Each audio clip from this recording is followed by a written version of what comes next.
56장 기도에 관하여 제2부 시작하도록 하겠습니다.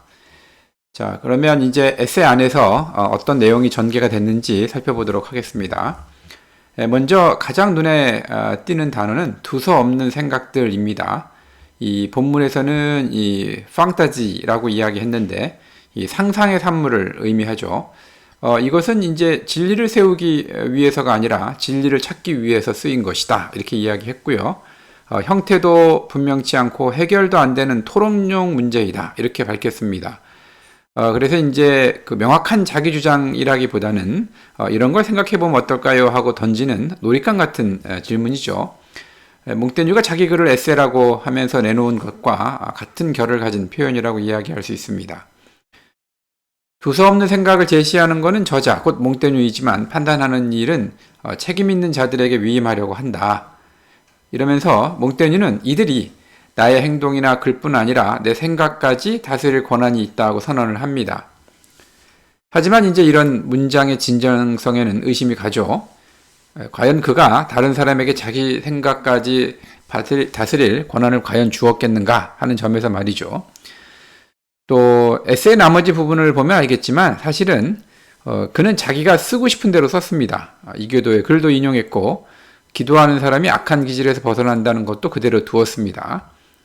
무엇보다 그 밖의 표현들을 제 식으로 말하게 내버려 둔다라고 하면서 버티는 거죠. 그렇다면 글과 행동, 생각 중에서 적어도 이제 글과 생각은 고수한 셈이죠. 결국은 이 대목은 매우 정치적인 수사에 불과하면서 읽기에 따라서 검열관들을 향한 조롱의 말투까지 느껴지기도 합니다. 다음에 등장하는 시층에 가면 수사가 정점을 찍습니다. 우선 이제 보편적이고 사도들로부터 내려온 로마 교회라는 명칭은 의미하는 바가 크죠. 이 종교전쟁의 극단적인 대립 속에서 자기가 어디에 속해 있는지를 밝히는 것은 굉장히 중요한 일이기 때문입니다. 이 원문은 이제 에글리즈 가톨릭 아포스톨릭 호멘인데 각주에 나오는 대로 원래 이 가톨릭라는 말은 그리스어 카톨리코스에서 나왔으며 보편적이란 뜻이죠. 그러니까 이 가톨릭 교회라는 원래 뜻은 보편적 교회라는 말입니다. 여기에다 이제 사도들의 전통에 따르고 로마에 본산을 둔다라고 이제 덧붙이면 몽테뉴 자신이 구교 소속이라는 것을 분명히 밝히는 거죠. 당시에 이제 신교도인 위그노들은 같은 의미로 그 레글리즈 유니버셀이라는 말을 사용을 했습니다. 이렇게 함으로써 로마가 교회의 중심이 아니라는 의미를 담고 있어서 반동적인 느낌이 강화되는 효과가 있죠. 거기다가 이제 내가 그 안에서 태어났고 그 안에서 죽어가고 있는 이라는 말까지 덧붙이면서 죽을 때까지 소속이 변할 가능성이 없음을 덧붙입니다. 이 부분은 그래서 자신이 이제 신교를 따르고 있지 않고 구교를 따르고 있다라는 것을 분명히 하는 대목이죠. 자, 이어지는 대목에서는 작은 반전이 드러납니다. 그는 전권을 가진 그들의 권위에 항상 순종한다라고 밝히고 있죠. 그러면서도 늘 이렇게 대담하게 모든 종류의 주제에 끼어드는 것이다 라고 하면서 하고 싶은 말은 반드시 한다 라고 밝히고 있습니다. 여기서 이제 모든 종류의 주제에서 그가 말하고 싶었던 신학이죠. 사실 로마 교황청이 지적한 검열 내용은 사안별로 굉장히 정확한 신학적 기준을 제시하려는 의도가 돋보이긴 하지만 사실 그 뿌리에는 성직자가 아닌 속인이 감히 신학적 사안을 논해서 신앙에 혼란을 주고 교회의 권위를 무시한다라는 불만이 숨어 있죠. 우리가 이제 흔히 하는 말로 공자 앞에서 문자를 쓴다든가 번데기 앞에서 주름을 잡는다 이런 말들을 흔히 하는데 이런 일을 이제 삼가라는 경고죠. 자, 이거를 모를 리 없는 몽테뉴가 검열 권위에 항상 순종하겠다고 밝혔다고 해서 그의 말을 문자 그대로 받아들인다는 것은 지나치게 좀 순진한 해석이 아닐까 싶습니다. 양해를 구하는 문단 하나를 더 넣기는 했지만 그래서 교황청의 체면을 살려주기는 하지만 자기의 글은 포기하지 않겠다라는 것이 몽테뉴의 기본적인 입장이라고 생각할 수가 있습니다. 자, 이렇게 그 해명적인 성격의 도입부를 지나고 나면 기도에 관한 논의가 본격적으로 시작이 되는데, 하지만 이제 기도의 올바른 의미를 고찰하는 A층 본래의 흐름을 가만히 보면 뭐 상당히 좀 그 앞뒤가 잘 맞는 그러한 논리가 흘러간다고 할 수가 있습니다. 그러나 이제 중간에 B와 C층이 계속 끼어들면서 흐름이 굉장히 그 산만해진 느낌이 없지 않아 있습니다. 그렇기 때문에 나름대로 이 전체적인 글의 흐름을 살펴가는 과정에서 좀 산만하다는 느낌이 들 수밖에 없는데, 자, 이런 걸 고려하면서 주요 강조점을 한번 짚어가 보도록 하겠습니다. 자, 먼저 몽테뉴는 주기도문이 가장 올바른 기도라고 주장을 합니다. 무엇보다 이제 주기도문이라는 것은 하느님이신 예수께서 직접 가르쳐 주신 기도다라는 이제 권위가 있죠. 또 다른 한편으로는 자기 욕심을 추구하는 이기적인 기도가 아니라 신의 정의에 따라 기도하는 훌륭한 방편이기도 하다라는 종교적인 어떤 또 다른 권위도 있습니다. 하지만 이 종교 갈등 상황에서 주기도문을 강조하는 것은 종교개혁파의 이념에 동조하는 것처럼 비칠 수가 있습니다. 예를 들면 대표적인 종교개혁가인 이 깔뱅의 기독교 강요를 참고해 보면 깔뱅 역시 주기도문을 강조하면서 이것이 하늘 아버지께서 그의 사랑하는 아들을 통해 우리에게 가르쳐 주신 것이라고 설명을 하고 있습니다. 굉장히 어떤 몽테뉴의 그 문장과 흡사한 구절이죠. 이 텍스트의 선후 관계를 따져보면 물론 깔뱅의 기독교 강요가 훨씬 더 이전에 나온 글이기 때문에 어떻게 보면 이제 몽테뉴가 이제 깔뱅의 그 기독교 강요에서 이 부분을 따온 것 같은 그런 느낌이 들 수밖에 없습니다. 자, 또 이 주기도문을 강조한다는 것은 이 성모나 성인 같은 특별한 후견자나 중보를 거치지 않게 하는 효과를 가져온다는 점에서도 개혁신앙의 이념을 따른다는 인상을 주죠. 실제로 이제 깔뱅은 이제 중보자 없이 또 라틴어가 아닌 대중의 언어로 기도하는 방편으로 주기도문을 강조했기 때문에 이 주기도문을 강조한다는 것 자체가 개혁신앙을 지지한다라는 의미로 해석될 수도 있습니다. 물론 이제 몽테뉴가 주기도문을 언급한 이유는 자신이 개혁신앙을 지지하겠다라는 것을 드러내는 데 목적이 있는 것이 아니죠. 아마도 이제 그의 생각은 기독교인을 자처하면서 신앙이 가르치는 어떤 자비와 정반대의 행동, 그러니까 폭력과 위선 이런 것이 드러나는 이러한 세태를 강하게 비판하기 위해서 이런 주기도문에 대한 언급을 한 것으로 보입니다. 우리가 이제 기도를 하면서 이기적이고 악한 의도를 배경으로 한다면 아무리 강하게 빌어도 소용이 없을 것이다. 이러한 메시지를 전달하고 싶었던 거죠. 또 기도 전후의 행동에서 개심과 개선이 증명되지 않는다면 무슨 소용이 있겠습니까? 이런 식의 이야기를 하는 겁니다. 중간에 언급이 된 그 유베날리스의 인용은 원래 그 풍자시집 제8편에 등장하는 내용이죠. 여기서 이제 그 두 권을 쓴 간음자라는 것은 이러한 위선의 전형을 보여준 인물인데, 여기서 이제 이 골족의 두 권이라는 것은 수도사들이 입는 후드가 달린 옷을 말합니다. 자신이 이제 간음을 하기 위해서 외출을 하는 그런 때 이제 밤 시간임에도 불구하고 얼굴을 완전히 가리는 위선을 상징적으로 보여주는 장면이라고 이야기할 수가 있습니다. 이어지는 대목에서 사회적 지위와 명예를 지키기 위해서 내면의 신앙을 감추어서 겉과 속이 다르게 행동하는 경우를 언급을 하고 있는데, 이 부분이 이제 그 나중에 첨가된 부분이라는 점도 굉장히 흥미롭기도 하죠. 우선 이제 마음속 종교와 상반되는 종교를 표방한 예로 지목된 인물은 각주에 나와 있는 대로 아르노 듀 페리에라는 인물입니다.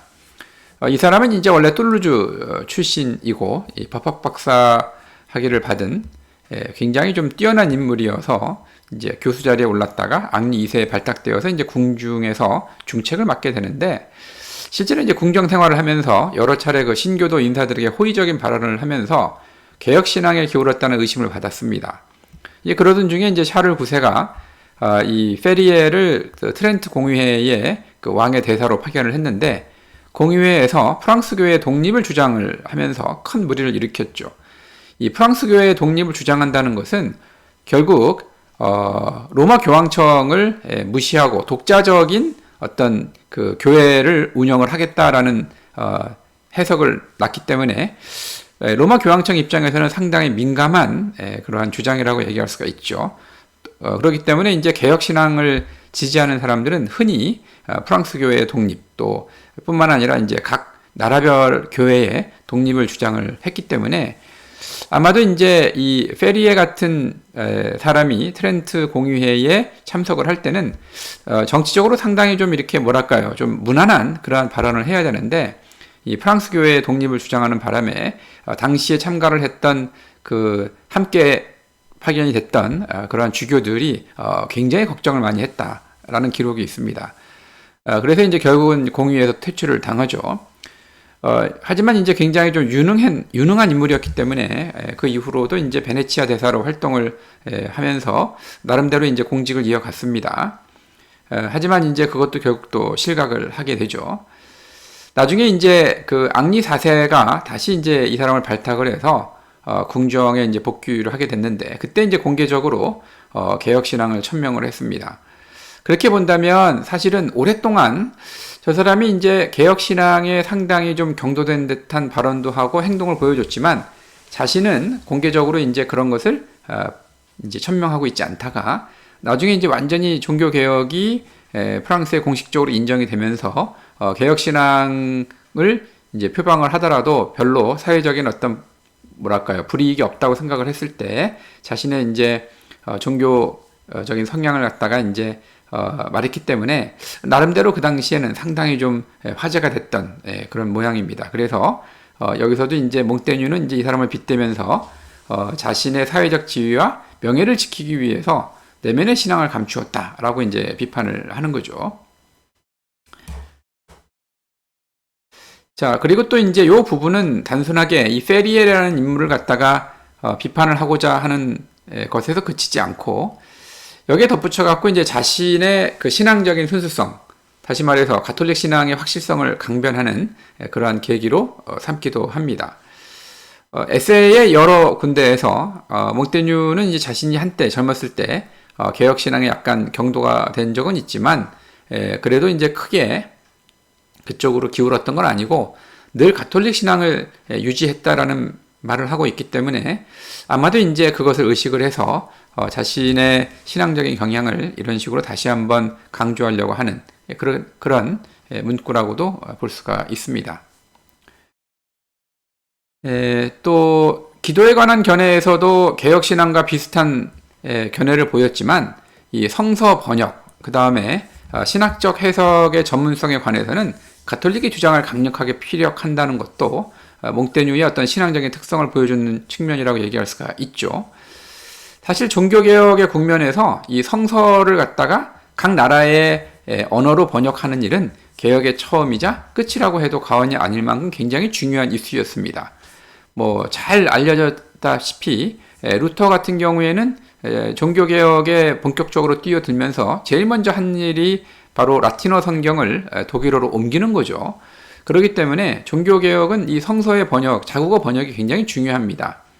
자, 이런 관점에서 봤을 때 몽테뉴가 이제 우리의 신앙의 거룩한 신비들을 기록한 성서가 응접실이나 부엌을 돌아다니며 시달리게 하는 것이 옳지 않다고 평하면서 성서에 대한 연구가 아무나 할 공부가 아니고 하나님께서 부르신 사람, 즉 이제 성직자들이 해야 할 연구라고 단언을 하면서 가톨릭 신앙에 대해서 강력한 지지를 보내는 측면도 없잖아 있죠. 이어지는 부분에서는 이제 신학 논쟁과 같은 전문 영역을 비전문가가 끼어들 때 발생하는 문제점에 관해서 이제 논거를 제시를 하는데 그 첫 번째는 이제 그리스의 사학자 중에 한 사람이었던 니케타스 코니아테스의 말입니다. 이제 몽테뉴는 이 그 사람의 말을 유스투스 립시우스라는 사람의 글에서 인용을 해서 옮겼는데 여기서 이제 주목할 인물이 바로 이 립시우스라는 사람이죠. 립시우스는 이제 몽테뉴에게 사상적으로 큰 영향을 끼쳤다고 알려진 그러한 인물인데 인문주의자고 고전 문헌학자고 철학자죠. 16세기에서 17세기 전반에 걸쳐서 스토아 철학을 기독교 신앙과 접목한 신스토아 철학을 불러일으킴으로써 몽테뉴가 이 에세이를 통해서 표방하고 있는 그러한 스토아 철학의 아주 중요한 그러한 사항들이 사실은 립시우스의 글에서 상당히 유사한 부분을 많이 찾을 수가 있습니다. 이 립시우스라는 인물은 이제 플랑드르, 현재 이제 벨기에 북부 지방인데, 거기에서 이제 가톨릭 교회와 신교간 갈등이 이제 굉장히 심했고, 거기에다 이제 스페인과의 정치적인 분쟁까지 더해지면서 굉장히 혼란스러웠던 시대에 생활을 했습니다. 립시우스는 이제 이러한 상황 속에서 가톨릭과 신교를 이제 오가면서 나름대로 이제 여러 신앙을 이제 자기가 이제 속해 있는 지금 공동체, 그러니까 여러 군데를 다니면서 공부를 하고 활동을 했는데, 그때마다 이제 그 지역에서 우서했던 가톨릭이나 신교의 신앙을 고백을 하면서 생활을 했던 인물 중에 하나입니다. 여기서 이제 이 립시우스는 특히 그 세네카의 연구에 굉장히 몰두해서 큰 발자취를 남겼죠. 이제 대표작은 이제 항심에 관하여라는 책인데, 여기서 이제 스토아 철학이 추구하는 외적인 혼란에서 평화를 유지하는 마음의 덕을 통한 철학적 구원을 강조하였기 때문에 에세이에 몽테뉴가 이제 주로 주장을 하는 여러 뭐랄까요, 스토아 철학적인 덕을 강조한다든지 뭐 이러한 것들의 유사성을 보여주고 나름대로 참고를 하고 있구나라고 우리가 생각해 볼 수 있는 그런 인물 중에 하나입니다. 자, 두 번째는 이제 플라톤의 법률을 인용을 하고 있죠. 이 스파르타와 이제 크레테의 훌륭한 법률 중에서는 올바르게 규정된 법률을 번개하지 않도록 하기 위해서 젊은이들이 법률의 장단점을 따지거나 의논하지 못하게 해야 한다는 규정이 있습니다. 여기 지금 몽테뉴의 인용에 보면 이 젊은이들이나 이교도들의 면전에서가 아니라면 법률에 대해서 의논할 수 있다라고 법률에서 이야기했다고 했는데, 물론 이제 법률의 원문에는 이교도라는 말은 없죠. 나름대로 몽테뉴가 이 글을 인용을 하면서 자신이 사용하고자 하는 맥락에 맞게끔 약간 변형을 하고 있다라고 이야기할 수가 있겠습니다. 자, 몽테뉴가 이제 가톨릭의 입장에서 신교의 신앙적인 오류를 지적하는 데 목적을 두고 있다, 뭐 이런 생각이 들 수도 있겠으나, 이후의 내용으로 보자면 그것보다는 인문주의의 입장을 강력하게 피력하는 데 주요한 목적이 있는 것 같다, 이렇게 해석을 해야 될 것 같습니다. 왜냐하면 이제 그 이어지는 여러 사례에서 신학 논쟁의 과잉이 불러오는 문제를 갖다가 직간접적으로 지적하고 있기 때문에 그런데요.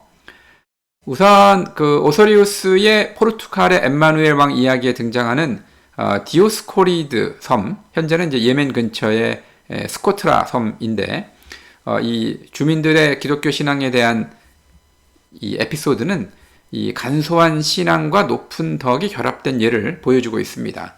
뭐 엄격한 단식일, 축일을 엄수하고 성실하게 11조 생활을 하고 부부 생활이 정숙하고 현실에 만족하는 감사의 마음, 이러한 기독교의 가장 기본적인 덕이죠.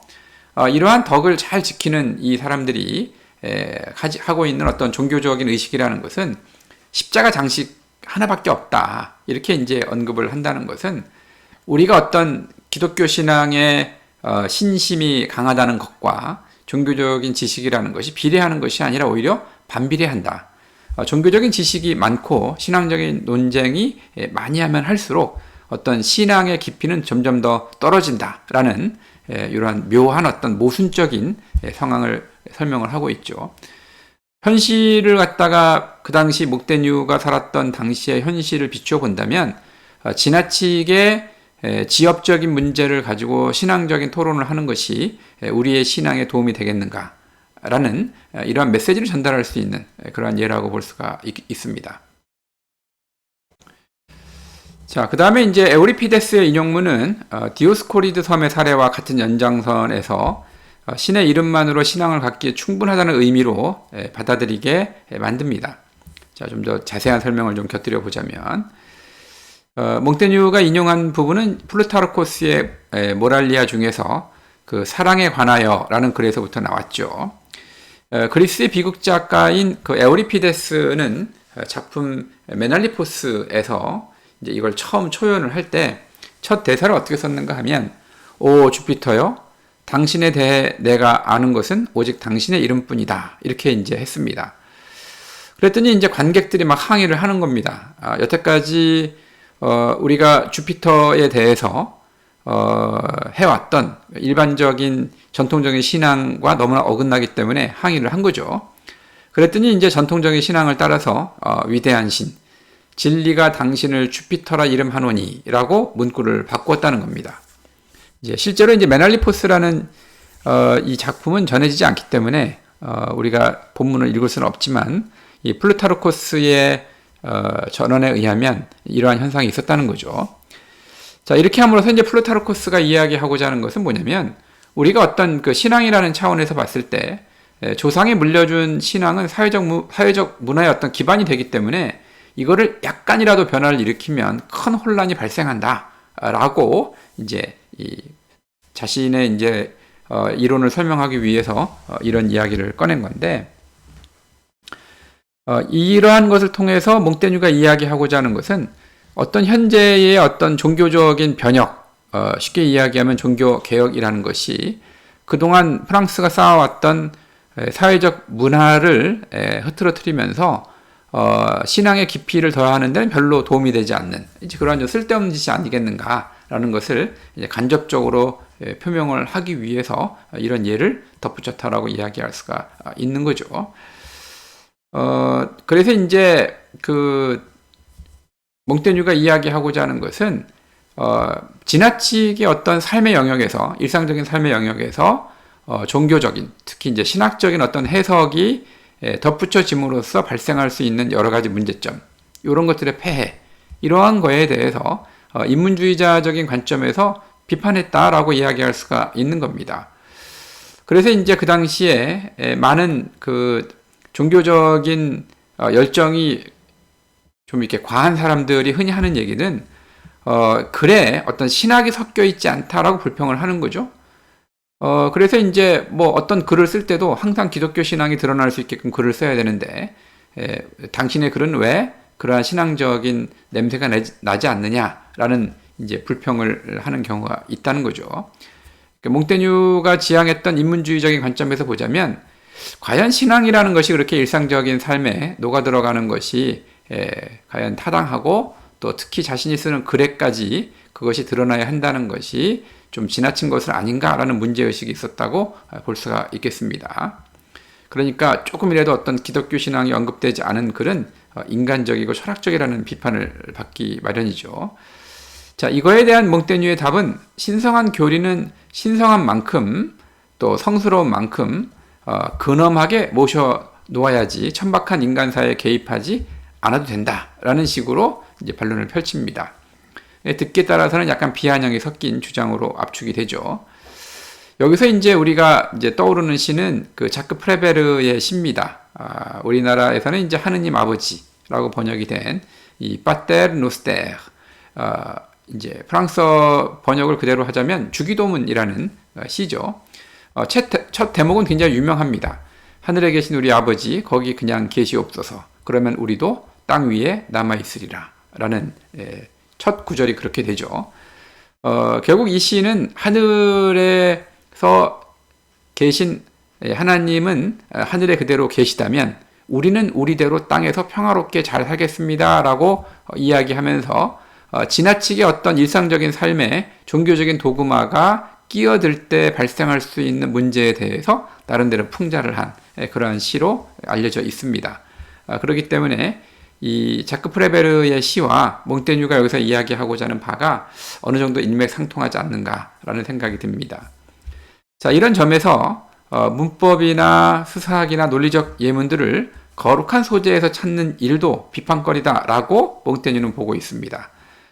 사실 그 당시에는 종교 개혁가들이 개종을 위해 또 신학적인 반대 논리를 물리치기 위해서 수사학을 굉장히 강조를 했죠.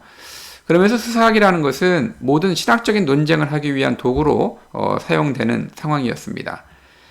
그렇기 때문에 이 몽테뉴는 이렇게 우리가 그동안 문법이나 수사학이나 이 논리학 같이 세속적인 이 학문을 있는 그대로 이제 공부를 하는 것이 옳다고 보는데, 오히려 이런 거에 신학이 끼어드는 양상이 더 큰 문제라고 주장을 하면서 나름 이제 인문주의적인 그러한 관점을 굉장히 좀 뭐랄까요, 강하게 피력했다고 할 수 있을까요?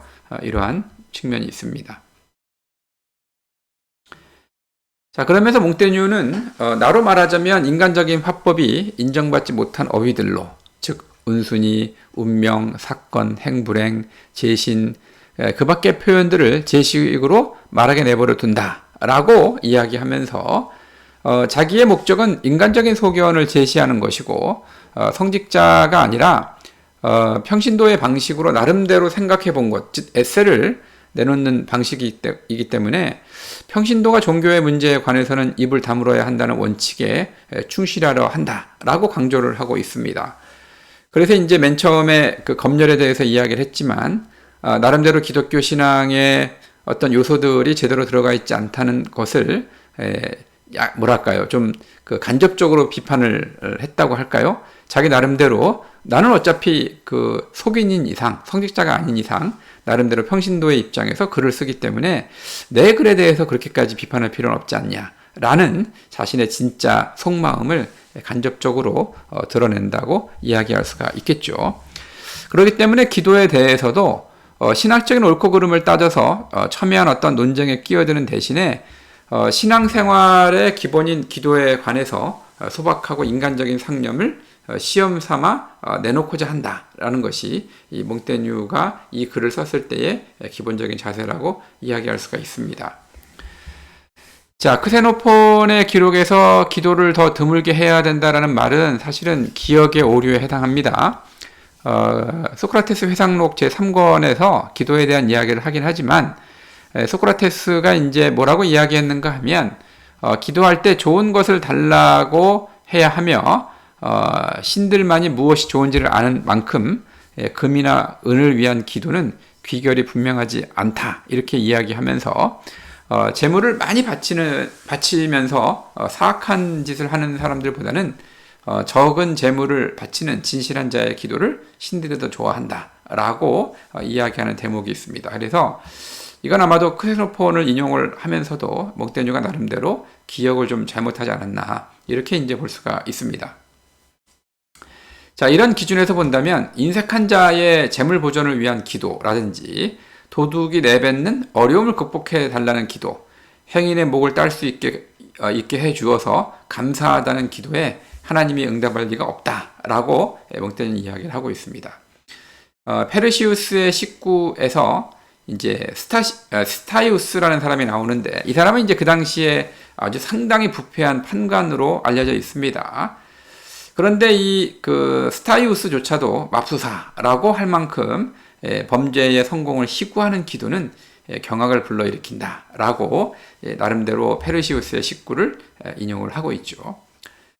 나바르의 왕비 마르그리트가 전하는 이야기는 보충 설명이 좀 필요합니다. 이것은 이제 앱다메롱 25번째 이야기인데 여기서 이제 높은 지위의 젊은 왕자는 훗날 프랑스와 1세가 되는 이 프랑스와 달랑송을 말합니다.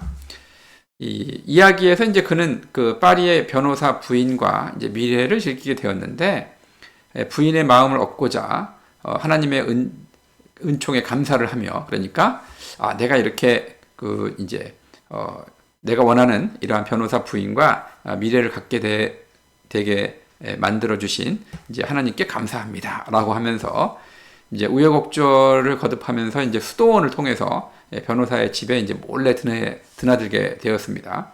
이제 수도원 옆에 변호사의 집이 있었기 때문에 변호사의 집으로 직접 가는 것보다는 이제 수도원을 통해서 가는 것이 남의 눈에 띄지가 않게 된 거죠.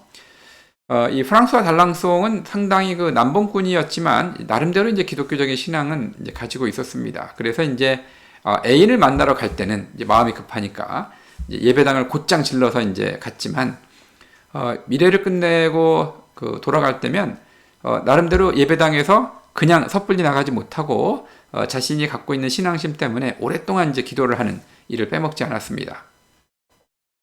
이걸 몰랐던 그 수도원의 원장은 이 왕자의 기도 생활을 높이 칭찬을 하면서 이제 상당히 좀 신앙이 좀 좋은 사람이다라고 이제 이야기를 하지만 평소에 오빠의 성정을 잘 아는 그 마르그리트는 오빠한테 묻죠. 도대체 어떻게 된 거냐라고 하면서 자초지종을 전해줬습니다.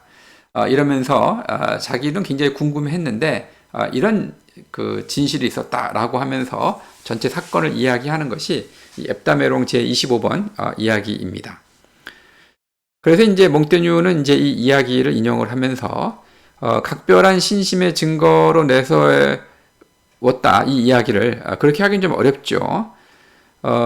이제 뭐 여성들이 신앙 문제를 취급하기 적절하지 않다라는 증거로 이제 이 이야기를 언급을 하고 있긴 합니다만 오늘날에 봤을 때 과연 이 이야기가 여성들의 어떤 신학적 능력의 부족함을 보여주는 그 사례인가라고 보기에는 조금 이해 안 가는 대목이 있습니다. 물론 이제 시대가 시대인 만큼 몽테뉴가 이제 그 당시에 나름대로 여성들에 대해서 현대와 같이 그 정도의 어떤 존중을 하는 사회가 아니었기 때문에 나름대로 그 사회의 입장이 몽테뉴의 이 글에도 이렇게 반영이 됐다라고 이해할 수 있는 대목이라고도 할 수 있겠습니다.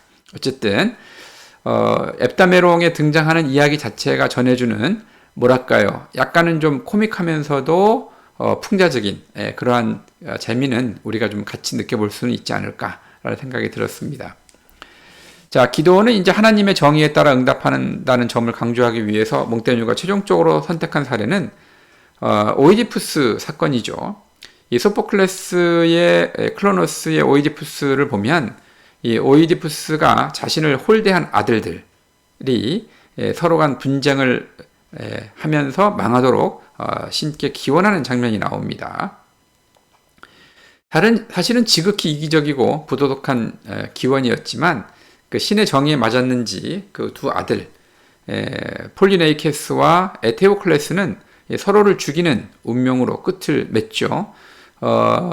굉장히 그 유명한 이야기죠. 그래서 이제 결국은 이 둘의 이러한 고륙상쟁의 그러한 투쟁도 이 아버지의 기도를 통해서 이루어졌다라는 것을 예시하면서 악한 의도로 드려진 기도는 소용이 없는 정도를 지나서 실제로 이 사악한 결과를 낳는다라는 점을 부각을 함으로써 이 몽테뉴는 우리가 어떤 그 지나치게 지엽적인 신앙 문제를 가지고 어떤 소박한 어떤 신앙심을 더럽히는 것보다는 소박하게 신앙생활을 하고 조금 더 인간적인 면에 집중을 하는 것이 결국 신의 뜻이 아니겠는가라고 하면서 기도에 대한 비판을 통해서 당시의 종교개혁상에서 드러난 종교적인 독선들과 그러한 어떤 도그마적인